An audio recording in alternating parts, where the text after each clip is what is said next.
Everyone online repeats the same line: carnivore destroys your microbiome. Fiber is mandatory. You need plants to feed the good bacteria. Absolutely wrong.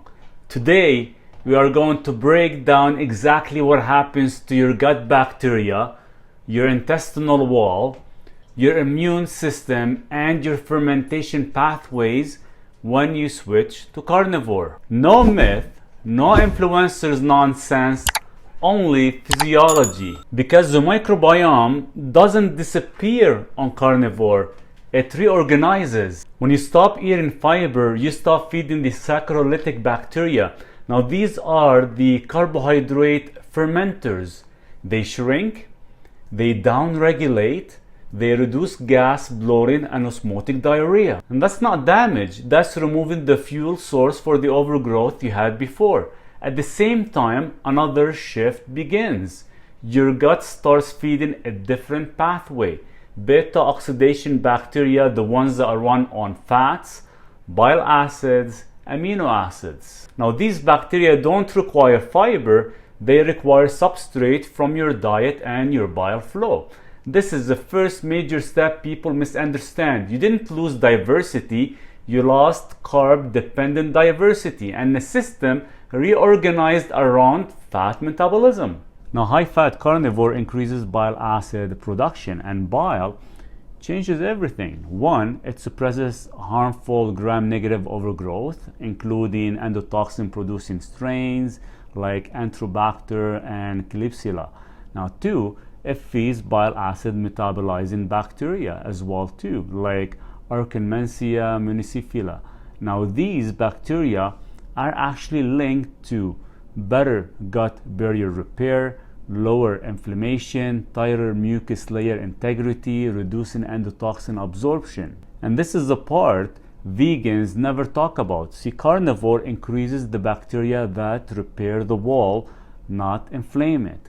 Bile also sterilizes the small intestine, meaning fewer SIBO symptoms, less fermentation in the wrong place, better mobility, better gastric emptying. So when you remove plant antigens, when you remove oxalates, lectins, gluten fragments, when you stop the daily immune insult in the gut lining, you lower interleukin 6, TNF-alpha, HSCRP, zonulin, mast cell activation. This creates the environment for the microbiome to stabilize, because the biggest controller of your microbiome is not fiber, it's intestinal permeability.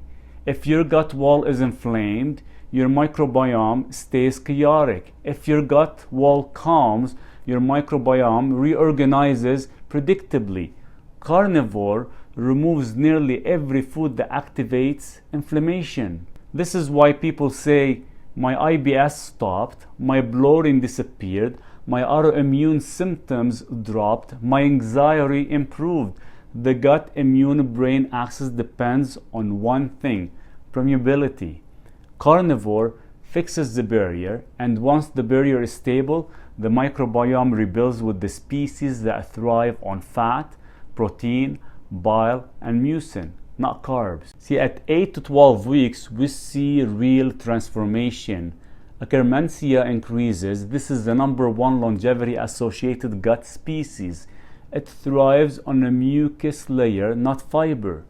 Carnivore increases mucin production because you removed irritants. Butyrate restored without fiber. Everyone thinks fiber makes all the butyrate. Wrong. On carnivore, beta-hydroxybutyrate, short for BHB, from ketosis, amino acid fermentation, mucin cycling, all generate butyrate independently of fiber, meaning you still produce a molecule that repairs colon cells, you just do it through a cleaner pathway. Now, pathogenic species starve. See, no sugar, no fermentable carbs, no substrate for overgrowth. People say carnivore kills your microbiome. Hell no. It kills the overgrowth you mislabeled as diversity. Motility normalizes, less serotonin excess, less osmotic load, more stable migrating, more complex. Constipation usually resolves when fat is high enough and electrolytes are correct. We have long-term carnivores, no colon cancer signal, no microbiome collapse, no reduction in metabolic flexibility, no immune deficiency, and constantly lower inflammation markers. Why? Because the microbiome evolved to run on fat, protein, bile, and mucin long before humans had agriculture. Fiber is optional, fat and protein are not. And the idea that carnivore sterilizes the gut is a myth created by people who never measured bile acid pathways, mucin cycling, or ketogenic butyrate production. See, the carnivore microbiome isn't dead, it's upgraded.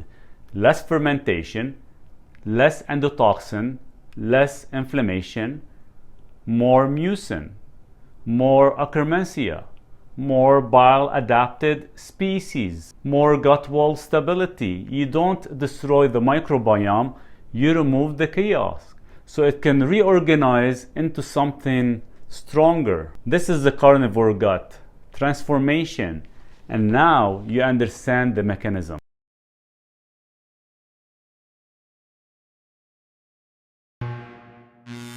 Before you go, hit subscribe, drop a comment, and share this with someone who needs it.